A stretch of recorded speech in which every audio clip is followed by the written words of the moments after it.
ইসরায়েলের বাসিন্দাদের নিজ নিজ ঘরে ফেরাতে নতুন যুদ্ধের লক্ষ্যে ঘোষণা করেছেন ইসরায়েলি প্রধানমন্ত্রী বেনিয়ামিন নেতানিয়াহু।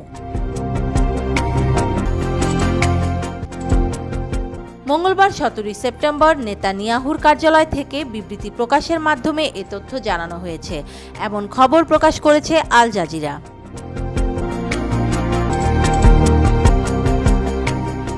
বিবৃতিতে বলা হয়, ইসরায়েলের নিরাপত্তা বিষয়ক মন্ত্রিসভা উত্তর ইসরায়েলের বাসিন্দাদের নিজ নিজ বাড়িতে নিরাপদে প্রত্যাবর্তনের সুযোগ করে দিতে তাদের যুদ্ধের উদ্দেশ্যে প্রসারিত করে।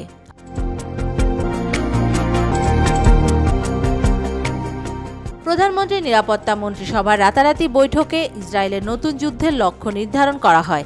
এ যুদ্ধে আগের যুদ্ধগুলোর 3টি শর্ত যুক্ত হয়েছে। হামাসের সামরিক শক্তি ও শাসন ক্ষমতা ধ্বংস করা, সমস্ত জিম্মিকে মুক্তি করা ও এটা নিশ্চিত করা যে গাজা আর ইসরায়েলের জন্য হুমকি হয়ে উঠবে না।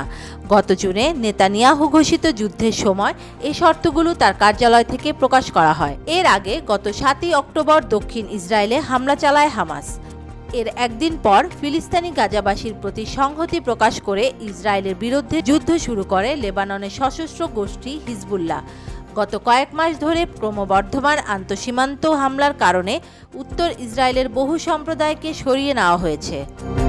Desk news, media express.